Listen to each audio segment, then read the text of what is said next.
Hello students, welcome back in Mangalam classes. तो बच्चों, आज आप लोगों के कहने पर मैं टेंस का ट्रांसलेशन बताने जा रहा हूँ।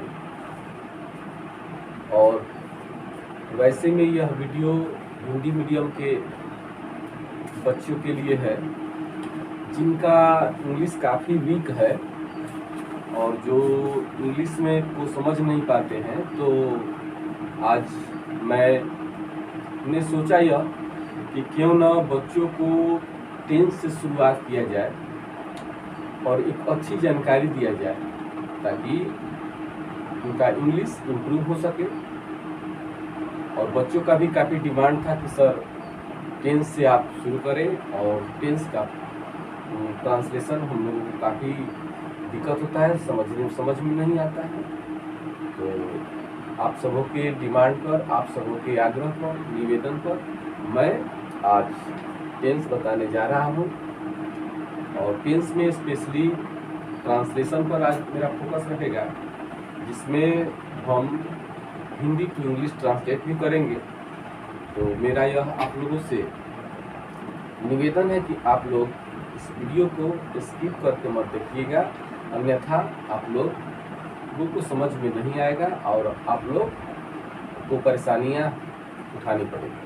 तो आप लोग ध्यान से इस वीडियो को देखिएगा और मैं बहुत ही शॉर्ट तरीके से, बहुत ही संक्षिप्त विधि से आप लोगों को टेंस खत्म करवाऊंगा। और यदि आप पूरा वीडियो देखते हैं तो मेरा यह दावा है कि आप टेंस में बहुत अच्छा ट्रांसलेट, कितना बड़ा से भी बड़ा ट्रांसलेशन को आप कर सकते हैं और अपने इंग्लिश को इम्प्रूव कर सकते हैं। तो चलिए मैं टेंस के बारे में बता रहा हूँ। टेंस मतलब होता है काल। और ये टेंस 3 प्रकार के होते हैं। पहला प्रेजेंट टेंस, दूसरा पास्ट टेंस और तीसरा फ्यूचर टेंस।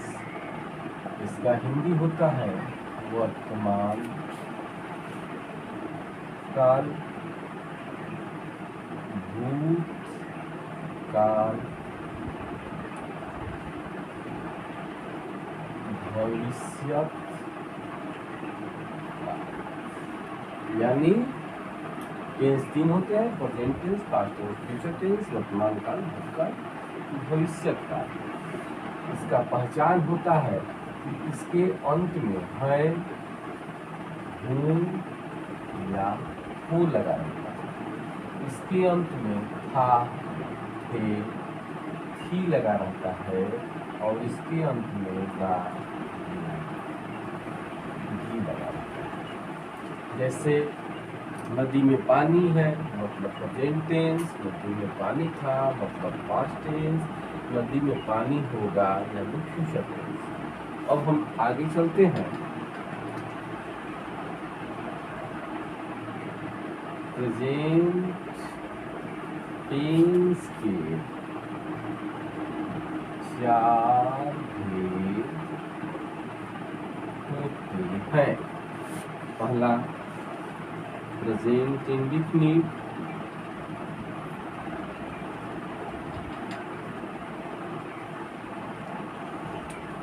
या इसी को बोलते हैं सिंपल प्रेजेंट। इसका हिंदी होता है सामान्य वर्तमान काल। दूसरा प्रेजेंट कंटिन्यूअस,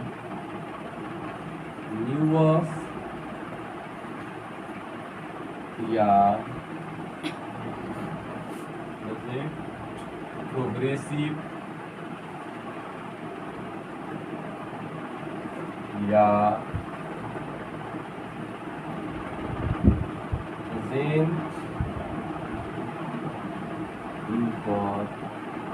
परफेक्ट, जिसका हिंदी होता है अपूर्ण वर्तमान काल। और तीसरा प्रेजेंट परफेक्ट टेंस यानी पूर्ण वर्तमान काल। और चौथा प्रेजेंट परफेक्ट कंटीन्यूअस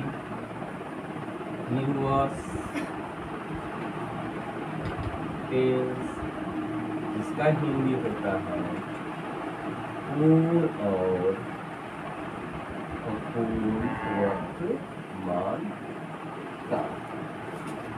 तो ये हुआ प्रेजेंट इंडिफिनिट के 4 भेद होते हैं। प्रेजेंट इंडिफिनिट या इसको हम सिंपल प्रेजेंट से के भी नाम से भी जानेंगे, इसका हिंदी होता है सामान्य वर्तमान काल। दूसरा प्रेजेंट कंटिन्यूअस या इसको प्रेजेंट प्रोग्रेसिव टेंस भी कहा जाता है, या प्रेजेंट इम्परफेक्ट भी कहा जाता है, मतलब अपूर्ण वर्तमान काल। और प्रेजेंट परफेक्ट टेंस यानी पूर्ण वर्तमान काल। प्रेजेंट परफेक्ट कंटिन्यूअस टेंस यानी पूर्ण और अपूर्ण वर्तमान। बच्चों इन सभी टेंस की चर्चा आप लोगों को मेरे ही प्लेलिस्ट में द कॉन्सेप्ट ऑफ टेंस वहाँ पर भी बताया गया है, लेकिन इस वीडियो में मैं ट्रांसलेशन पर फोकस करूँगा। तो चलिए आप लोग इस पर थोड़ा सा नोट कीजिए, इसके बाद हम बताते हैं। तो अब हम लोग पढ़ने वाले हैं प्रेजेंट टेंस का पहला जो भेद होता है प्रेजेंट इंडिफिनिट। इसके पहचान इसके होंगे जिस वाक्य के अंत में ता है, ती है,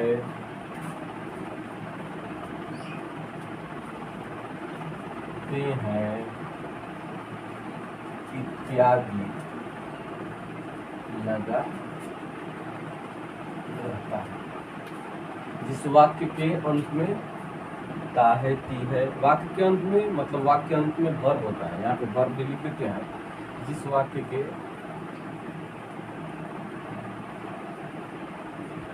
क्रिया के अंत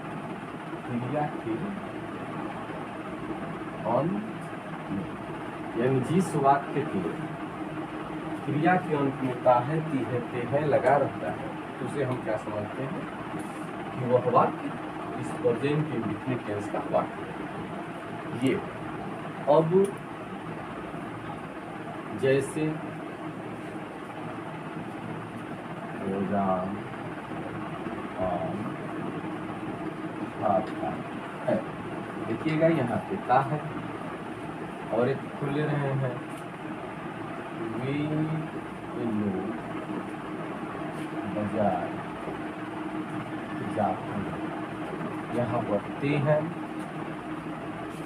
तो ये लगा रहता है, तो हम समझेंगे कि वाक्य प्रेजेंट इंडिफिनिट टेंस का। अब इसका रूल क्या होता है? इसका रूल होता है subject plus verb plus object. Subject plus verb plus object. अब यहाँ पर आपको जानना जरूरी है कि सब्जेक्ट किसे कहते हैं, वर्ब किसे कहते हैं, ऑब्जेक्ट किसे कहते हैं। तो S for subject, V for verb और ओ फॉर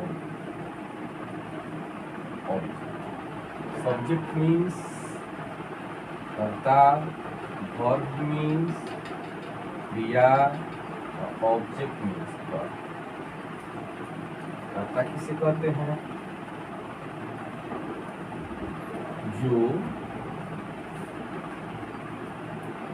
क्रिया को करता है, उसे कहेंगे सब्जेक्ट। वर्ब जिससे किसी काम का होना समझा जाए। और ऑब्जेक्ट क्रिया का फल जिस पर पड़े उसे ऑब्जेक्ट कहते हैं। जैसे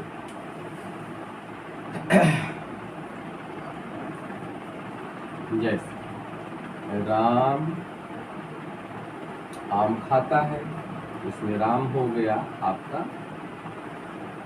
सब्जेक्ट। क्यों?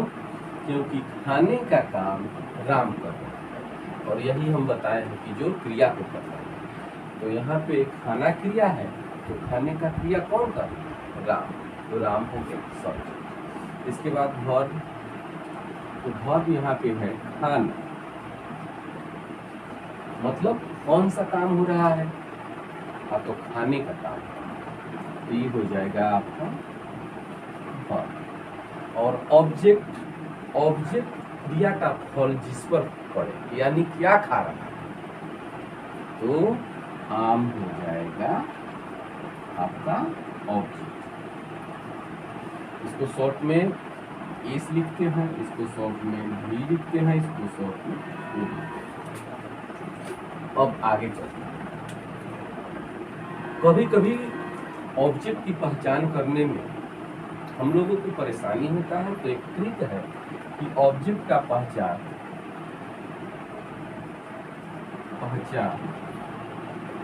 यदि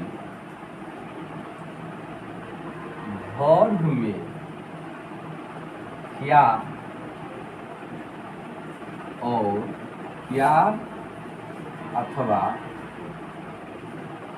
किसको लगाकर प्रश्न किया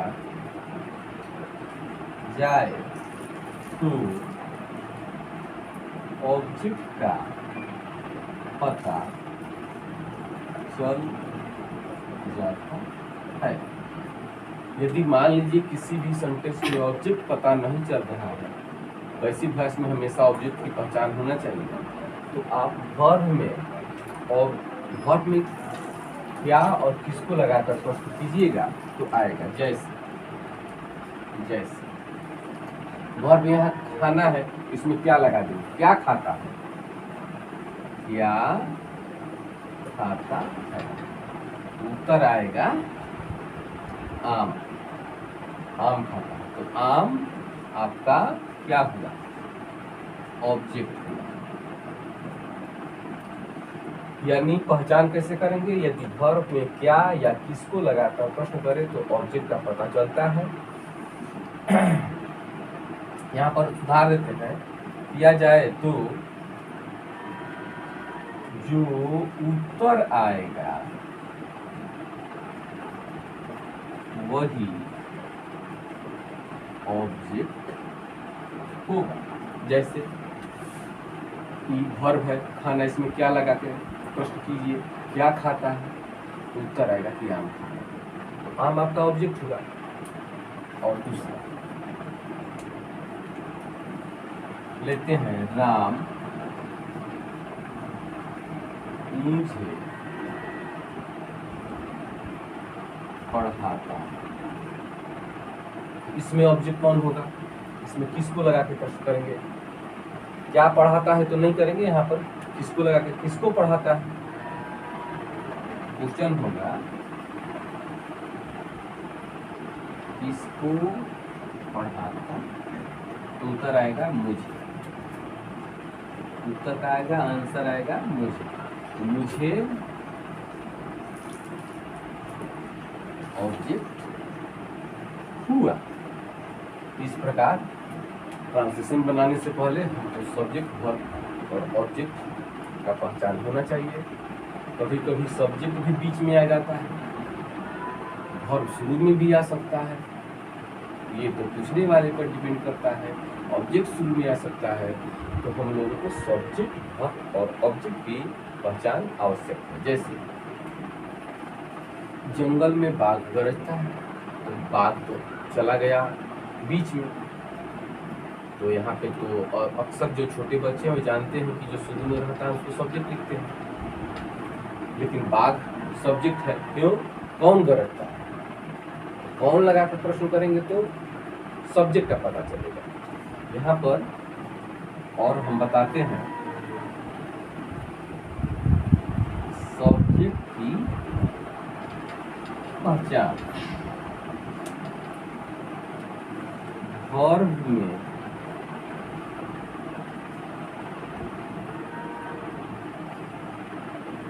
कौन लगाकर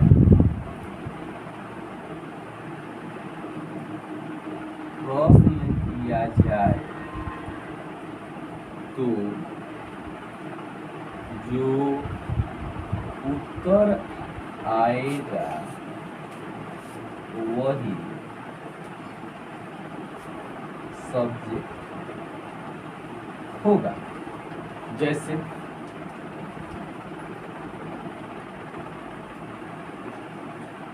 जंगल में बाघ गरजता है, तो इसमें गरजना वर्ब है, गरजना क्रिया है, इसमें कौन लगा के प्रश्न करेंगे। प्रश्न मान लीजिए किया गया कौन गरजता है, कौन गरजता है, तो उत्तर आएगा कि बाघ गरजता है। उत्तर आएगा बाघ, तो बाघ क्या होगा, सब्जेक्ट। तो इस प्रकार प्रेजेंट इंडिफिनिट के ट्रांसलेशन बनाने से पहले हमको सब्जेक्ट और ऑब्जेक्ट की जानकारी बहुत अच्छी होनी चाहिए, और जब सब्जेक्ट वर्ब ऑब्जेक्ट की जानकारी हमें हो जाती है तब हम अब आगे चलेंगे कि ट्रांसलेशन कैसे बनाया जाता है। मैं इस वीडियो में पूरा बेसिक से एडवांस की ओर ले जाऊंगा, तो चलिए आप लोग इसको नोट कीजिए। अब इसमें सबसे मेन कंसेप्ट जो होता है, यदि सब्जेक्ट सिंगुलर नंबर में हो तो वर्ब भी सिंगुलर नंबर में होगा। यह बात आपको सब्जेक्ट वर्ब एग्रीमेंट में पढ़ाया जाएगा, क्योंकि सब्जेक्ट के मुताबिक वर्ब होता है हमेशा। तो सब्जेक्ट यदि सिंगुलर में है तो वर्ब को भी सिंगुलर नंबर में रहना पड़ता है, और सब्जेक्ट यदि प्लूरल नंबर में है तो वर्ब को भी प्लूरल नंबर में रहना पड़ता है। तो चलिए देखते हैं। जैसे, और यहाँ पे एक बात, आई अपवाद। अपवाद मतलब जहाँ नियम काम नहीं करता है, यानी आई सिंगुलर रहते हुए भी इसके साथ वर्ब जो रहेगा वो क्या रहेगा, प्लूरल। तो चलिए बताते हैं। जैसे मैं आम खाता हूँ, मैं आम खाता हूँ। रूल है पहले सब्जेक्ट, इसमें सब्जेक्ट है मैं, क्योंकि कौन खाता है, मैं, तो ये हो गया आई। इसके बाद वर्ब, तो वर्ब है यहाँ पे खाना, तो खाना का हो गया ईट। अब वर्ब हमेशा प्लूरल नंबर में रहता है, इस बात को नोट करना है आपको कि वर्ब हमेशा प्लूरल नंबर में रहता है, यानी प्लूरल नंबर है, कोई भी वर्ब हमेशा प्लूरल नंबर है। ये प्लूरल है और ये सिंगुलर है, तो मैचिंग तो बैठ नहीं रहा है, लेकिन आई जो है अपवाद है, मतलब ये नियम कानून के साथ नहीं चलता है, इसलिए सिंगल होते हुए भी डबल लेके चलता है, यानी सिंगल होते हुए भी प्लूरल लेके चलता है। ऐसी बात केवल आई के साथ है। तो वर्ब हो गया, वर्ब के बाद ऑब्जेक्ट क्या खाता है, तो आम, तो आम का इंग्लिश होता है मैंगो। नहीं लिखेंगे क्योंकि आम मतलब एक का, यानी सिंगल नंबर, तो आई ईट ए। और आगे बढ़ते हैं,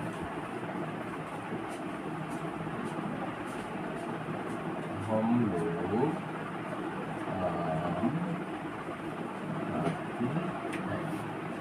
इसमें भी पहले सब्जेक्ट चाहिए, तो सब्जेक्ट हो गया वी, और इसके बाद वर्ब चाहिए, तो वर्ब हो गया यहाँ पे खाना, ईट। अब देखिए इन दोनों में तालमेल सही है कि नहीं, तो वी भी प्लूरल नंबर और ईट भी प्लूरल नंबर, क्योंकि कोई भी वर्ब हमेशा प्लूरल नंबर का है। और आम का English a mango, a mango क्यों, क्योंकि आम मतलब एक आम, तो वी ईट ए मैंगो। चलिए इसको नोट कीजिए, इसके बाद आगे बताते हैं। आगे लेते हैं तुम आम खाते, तो तुम सब्जेक्ट हो गया यू, सब्जेक्ट हो गया यू। अब ट्रेडिशनल इंग्लिश में यू का सिंगुलर दाऊ होता था, क्या होता था, दाऊ, ये ट्रेडिशनल इंग्लिश में। लेकिन अब यू जो है ये हमेशा ही दाऊ सिंगुलर में था और इसका प्लूरल यू होता है, यानी यू इंग्लिश ग्रामर में हमेशा प्लूरल में ही रहता है, सिंगुलर में रहता ही नहीं है, तो यू प्लूरल है। अब इसके बाद वर्ब, वर्ब खाना, ये भी प्लूरल ये भी प्लूरल, मैचिंग बैठ गया, तालमेल बैठ गया। आम का इंग्लिश ये मैं। ध्यान दीजिए ट्रेडिशनल ग्रामर में अब यू, मॉडर्न इंग्लिश ग्रामर में अब यू का यूज हो रहा है, दाऊ का यूज खत्म हो गया, दाऊ इसका सिंगुलर था, आप लोग ध्यान दीजिएगा इसमें। अब आगे बढ़ते हैं, वह आम खाता है, तो इसमें सब्जेक्ट क्या होगा, सब्जेक्ट होगा ही तो सिंगुलर है, तो इसका जो वर्ब आने वाला होगा वह भी सिंगुलर है, तो खाना का होता है ईट। अब ये प्लूरल है क्योंकि वर्ब हमेशा प्लूरल नंबर में रहता है, और प्लूरल नंबर में रहता है, प्लूरल को सिंगुलर बनाने के लिए हम लोग जानते हैं कि एस और एस लगाना है। यहाँ कॉन्सोनेंट है तो हम एस लगाएंगे, और भवेल रहता तो एस लगाएंगे, तो ही ईट्स। अब ये हो गया आम का इंग्लिश हम लिखेंगे ये मैं। आगे बढ़ते हैं, वे लोग पटना जाते हैं, तो इसका जो सब्जेक्ट है वो प्लूरल नंबर में है, तो लिखेंगे दे। जाना तो वो होगा, यह भी प्लूरल यह भी प्लूरल, दोनों में तालमेल बैठ गया। अब पटना के लिए लिख देंगे टू पटना। अब आगे बढ़ते हैं, राम आम खाता है, इसमें जो सब्जेक्ट राम है वो सिंगुलर है, यानी वर्ब भी इसका सिंगुलर होगा, यहाँ से सब्जेक्ट हो गया। वर्ब खाना ईट, ईट लिखते हैं तो ये तो प्लूरल है, तालमेल बैठ नहीं रहा है, सब्जेक्ट सिंगुलर है और वर्ब प्लूरल, तालमेल बैठ नहीं रहा, तो इसको सिंगुलर बनाना पड़ेगा, और सिंगुलर बनाने के लिए इसे इस जोड़ते हैं, कंसोनेंट है तो इस लगाएंगे। और आम का इंग्लिश ए मैंगो, ठीक। अब राम और मोहन आम खाते हैं, यहाँ पे जो कौन खाते हैं, कौन खाता है, अब तो राम और मोहन, ये राम और मोहन यहाँ पे सब्जेक्ट हो गया, तो राम और मोहन का पहले इंग्लिश लिख देंगे, होगा क्या, राम एंड। इसके बाद जब सब्जेक्ट हो गया राम एंड मोहन, वर्ब लिखेंगे, तो वर्ब खाना है ईट, तो राम एंड मोहन भी प्लूरल में है और वर्ब तो प्लूरल में रहता ही है, यानी तालमेल बैठ गया। आगे बढ़ते आम का इंग्लिश किस प्रकार बनाते हैं, चलिए आगे। तो बच्चों मैं ज़्यादा वीडियो लंबा हो रहा है, इसलिए मैं इसको यहीं पे आप लोगों को स्टॉप कर रहा हूँ, और इसको मैं आगे आप लोगों को बताऊंगा। और बहुत बड़ा से बड़ा ट्रांसलेशन, बहुत तूफान सेंटेंस, बहुत तूफान वाक्य, बहुत बड़ा से बड़ा वाक्य मैं प्रेजेंट इंडिफिनिट को अगले वीडियो में रखूंगा, और आप लोगों को इंग्लिश ट्रांसलेशन को इम्प्रूव करूँगा। और लगता है यह चैनल हमारे लिए लाभप्रद है, शिक्षा पढ़ो तो आप इसे लाइक करें, सब्सक्राइब करें और अपने फ्रेंड में भी शेयर करें। Thank you for watching.